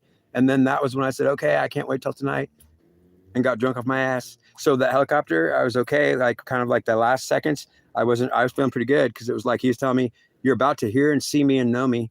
And I thought, okay, but I didn't, oh my God, you mean after I'm on the skid stuck there and I'm going down, it's too late? Yeah, that's when I agree to come to you. You have not earned any priest rights. You do not get to talk to me. Nobody does. I'm going to do it for you. And then you're going to have to die for it. You will not be allowed to live if you see my face. Do you understand? You're going to see my face because you've demanded it so much. I'm going to show you my face, and then you're going to die. Because if you want to see my face, you shall die. That's what I declare. A man will not see my face, or he will surely die. And I'm telling you, you are wanting to see my face so badly. I'm going to show it to you. I still love you. I'm going to come and show you my face, and then comfort you while you're going to die. And then I'm going to tell you what you demanded and why you're going to die, and you'll probably be okay. So don't worry about it. I'll be with you the whole time. But I should have taken my mom. You should have taken your mom. And if you took the goddess and I withdrew my presence from you, you would have her. And then the goddess would try to help you while you had gotten rid of me, or I'd withdrawn from you because I didn't like you because you pissed me off. Well, that'll also be what she does. She'll withdraw from you too when you piss her off. She withdrew from you, son, before you even joined the army. And when you joined the army, you didn't have her. You have never had her because you got rid of her. She got rid of you. She didn't want to have nothing to do with you. You liked it. You were glad that she withdrew herself from you. She's your only hope and a help. If I withdraw my presence from you, there is no hope for you if you do not have her. Do you understand? You will die. You will die if you do not have her. I know, but I'll take her now. It's too late. You've already seen my face. No man shall live and see my face. You shall die, surely die. Well, now I'm okay though, aren't I? Yeah, you're okay, because literally, I was okay. Because I was not, he just, somehow he could take the fear out of you. He calmed down. I'm talking to God. This ain't no joke. It's for real. and he's not going to kill me. Not me. He's saying, he told me today, he said, I didn't want to kill you then, but you put me in a position where I had to. And I want to show you my face, but understand you didn't earn the rights of the priest. It is a utter disgrace and spitting in the face of all these priests that had to earn their right to be so good, to pass all these tests, to be a perfect, moral, upright person. These priests have fought their whole lives to earn their right to see my face. You cannot see my face and live. I will have to kill you, and you will surely die if I show myself to you. Okay, now I understand, but I still wanted to. I still wanted to see your face, God. I know. If you actually had not been such a drunken fool, you already earned the priest's rights long ago, and then you disearned them because you actually were a fool. So I was going to make you have to earn them back, and I'd let you. Eventually, you would have seen. He was a 19-year-old kid that died in Vietnam like an idiot. He could have, if he'd survived to 40 years old, he would have earned his rights by then. He was just desperately going to say, no, I can't wait till I'm 40 years old. Well, then you'll have to die now, and I'll bring you back and put you in a situation after the Vietnam War. And then don't go join the war and think you can be a man and get yourself in a position where you'll actually get rid of your God and calm the devil because you don't have any understanding while you're in a war zone, combat zone, fighting your sisters and your mother while you're in Vietnam. You've gotten rid of the goddess, and you can go to Vietnam then, because you're not going to be in the peace place back at the States where men will take their goddess. You're the man that's going to Vietnam, and you could decide to take her back if you want, but I'll make you take her back, because when I confront you, you will have her or die. How do you like that? Well, I'm saying I don't like it. I'm already going to die. Well, right, because you saw my face. Okay, well, at least I'm seeing your face. I feel all right. Yeah, and ultimately that was the end of him. I mean, God spent 15 minutes while he was going down in the helicopter, while I was going just uncontrollably sideways like that. Yeah, it was up in the air for up to 25 minutes, he said, quote unquote. God told me that I flew, and he talked to me for up to 25 whole minutes. Well, it first went all the way up to its ceiling, and then it went sideways like this and started to go full throttle for another 15 minutes. And he said, I spent all that 25 minutes while you were there showing you my face, comforting you, and telling you you did not earn the right to see my face, and you insisted on it. And you said, I'd rather die, and all I'm asking you is at least explain to me what happened if I have to die just to see your face. And I said, well, then you will die, but I will show you my face, but you'll be dead. I will not let you live if you did not earn the right. So ultimately, that's crazy that could even be something that would happen. I didn't even know I was going to demand and tell God that. So wait a minute. What about me today? Well, I'm a high priest of Apollo, and I have earned my right. And I have not seen God's face. I have heard his voice I have not actually seen his face. He says, he may show it to me and I will not die. But I don't know if he's going to show it to me or not, because I never said he had to. I never demanded it. I said, I want to hear your voice at least. I want to hear an audible voice and be sure that I'm definitely not crazy. I want to hear, you have to be like in this room with me. If you're not physically in this room, I better think you are by hearing someone's talking in this room, and I want to hear it. I want to witness it like, okay, that was real. And he says, well, if I do that for you, you've earned your rights to what the high priest gets to have, the privilege of seeing my face or hearing my voice. And the human population is not only not allowed to see my face or hear my voice, they shall not see it, and they shall not hear it. And I will not allow them to see it or hear it. In fact, I've removed the privilege from the entire human race that they shall not see my face or even know what I'm doing anymore, because I withdrew my presence from this whole world, abandoning it long ago. And anything I do for it now will be that if you have my presence with you, I'll be talking to your heart, and you'll feel me coming as any feeling you have. And maybe you will call me the devil and say that you don't like the feeling you have, or blame me because your feelings will say, I'm pissed at you, God, that you're going to not even include me in on this. Well, no, I'm not. And I will not tell you that. So understand how valuable this story is. Ultimately, we're not going to blame God, are we? Well, I wouldn't do it. I didn't do it. I have never done it. He said, I did do it. And that's why I had to die.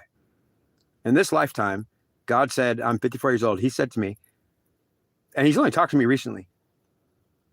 So I'm saying, like, I haven't talked to God. I've talked to God the whole time. I'm talking to God now, the God of this world. He said, if you're going to not have your mother, you are dead. You will have your mother if I withdraw my presence from you. It's the only hope you have. Because if I decide to withdraw my presence from you, and you want to learn anything, if it is not me that will teach you and tell you what you need to do, it will be her. That is what's left when I leave you. And if you get rid of her, as long as you have me, then you have a chance to actually survive. If you get into a place where you need counsel or you're doing something against me, well, it'll be her that you get the counsel from. If you're doing something against God, then the goddess will tell you what you're doing wrong because she's in your head. So when God leaves and he says, I don't want to be in you, my presence has been withdrawn from you. Well, then, okay, fine. What do I do now? You've got your mom there still, don't you?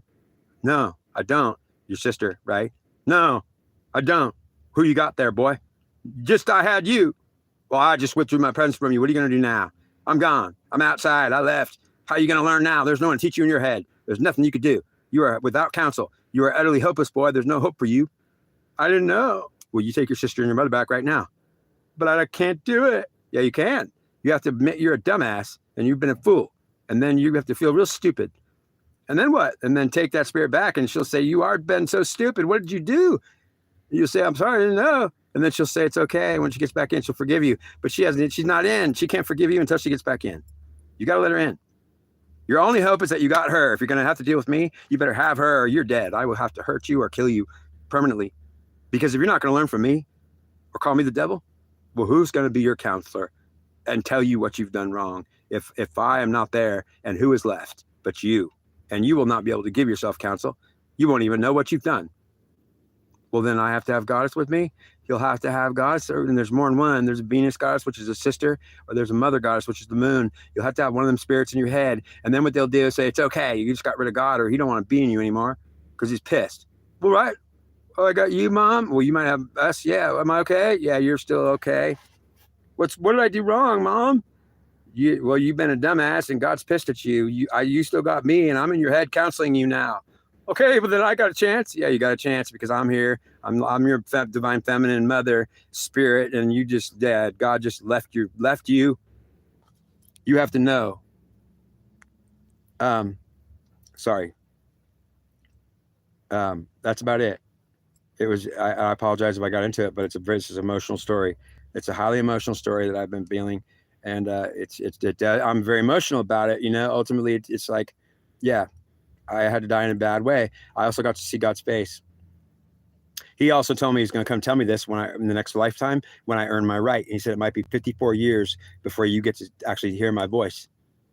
And I said, well, okay. In this lifetime, I said, I don't even know this. I'm really upset, but okay. But I think I better have Mom, right? Oh yeah. And if you got Mom, I promise. If you don't, this is what he promised me. And when I was almost on the ground and I was going down and we were about to hit, he was with me and I wasn't even panicked because I knew God. I knew it was really God. It certainly was. And I was absolutely going, okay, but he's saying, you're not going to die. You're going to come back. You're going to be okay. Your body, you won't feel a thing. And I'm thinking, I trust you. I believe you. Thank you for coming. And I could see your face and hear your voice. Thank you so much. And he said, well, understand that the man who tries to put me in this position where I got to show him my face and gets it to extreme, like the stories just described, I will come and show my face to you. And I will also take you out of this world afterwards. Because if you're not a high priest, and you did not earn that right, well, then you may not live after you see my face. And if I show it to you, then it's because I show it to you. So you will not see it unless I've already told you. If you're going to be that pissed at me and blame me for everything before I take you out of this world and it's your fault, I'm going to show you my face. And I do it a lot. A lot of times people will actually, before they die, get to see me and I'll be nice to them and tell them that you don't have the right to see my face, but you're going to die. And ultimately it's going to be okay. Cause I'll comfort them and I'll ultimately tell them, you'll have a chance in the next lifetime to earn your right to a high priest. Are you kidding me? So when I was going on the helicopter and sideways about to die, he said, it's okay. Don't be afraid. I was like, I'm not, I believe you're here. I think I'm crazy, but I totally believe you, God. He said, on the next life, you're going to have to trust me, and I'm not going to show you my face until after you earned it. It's going to take 54 years of your life, maybe 60, before you ever get to see me, because you'll have to earn it for a long time. Really work on being perfect, having your mom. You're going to have the goddess. You're going to have the divine feminine. You can't get battle with her or get rid of her. Okay, God, so it's time to die? Yeah, I love you, boy. And you'll be alive in spirit and you're coming back again in the next lifetime. I promise I'll make sure that you don't end up in some position like this where you literally aren't that bad. But unfortunately, the position you're in, it's just unfortunate that it has to end this way. Okay. And I wasn't afraid because somehow he helped me not be scared. I was with him, he was with me, and I was not scared. And then I didn't feel a thing. When the helicopter hit the ground, last thing I would have remembered, I don't remember it really vividly. I remember somewhat. This is a conversation I've just shown you actually happened. I remember being very comfortable and not afraid and being very thankful I could see his face, and it was almost worth it to me. I was literally almost thinking, this is worth it to me. I always want to see your face. That's all I mean, I'm glad I could see it. You're actually going to have to die now, though. I know, but I needed to see it. Okay, but now it's okay. You're all right. And the next lifetime, if you demand this, it'll happen again. It'll be the same instance. Okay, then I'm telling you, in the next life, you're going to have some memory. You got to see my face, but it was after. Okay, that's it. It's over with. We're done. And so, yeah, that's the end of the story. That's it. All right, thanks.